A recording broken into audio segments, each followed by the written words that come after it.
Shabbat Shalom, and let's jump straight into it. This is an interesting teaching of the Rebbe of saintly memory.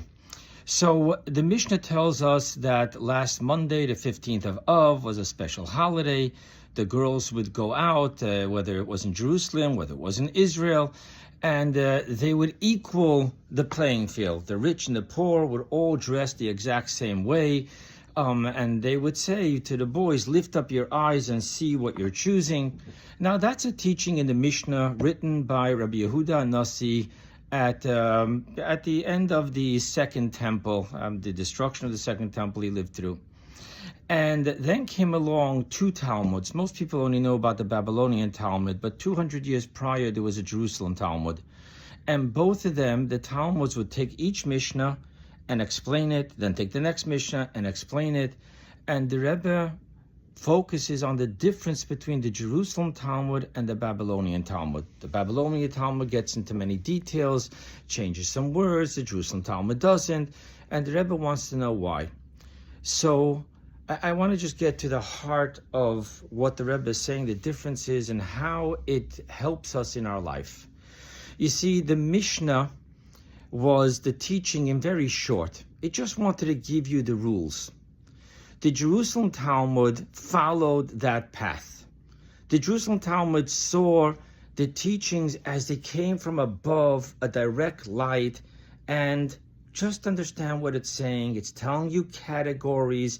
It's telling you not all the nitty-gritty details. It's just giving you categories from which to understand what the story is, what the law is, what the explanation is. The Babylonian Talmud is a process of elimination. It's basically chips away until it gets the final product.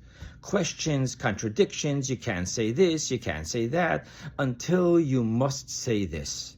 In other words, the Jerusalem Talmud is the shining from above to below, while the Babylonian Talmud is from below to above.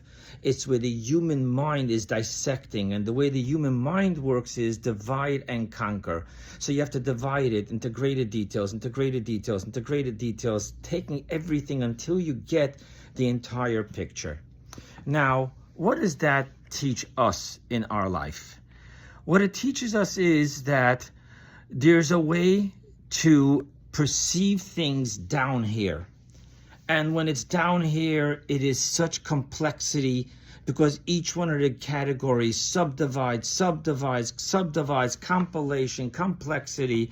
And that's why down here, there's so many details. However, when you lift yourself up, you go higher and higher, it really is about categories until you have the famous statement of Habakkuk, the prophet, that says that he places the entire thing on just one. The entire Torah is just one concept. Now, the difference here is that we need to know that when life gets too difficult and too complex down here, when we feel like we're just being torn in a million different directions, wearing a million different hats, sometimes the simple solution is rise up for a moment.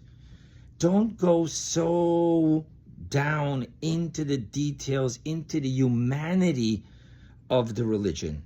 Rather, rise up for a moment, from the worm's eye to the eagle's eye. See how it's coming from above, where it's just categories in which God is aligning the physical with the spiritual. So the simple lesson here is sometimes when it's just overwhelming, lean back and go back into yourself, into your source. Understand that you are here but to bring one divine specific light into everything you do.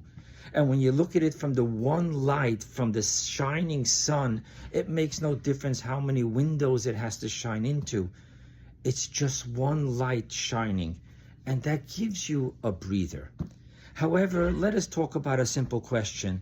Why didn't God only have us have the Jerusalem Talmud, the shining from above to below? Why at all is there all the details and the complexity? And the answer is because ultimately what's perfect is what comes from above. What's precious is what comes from below.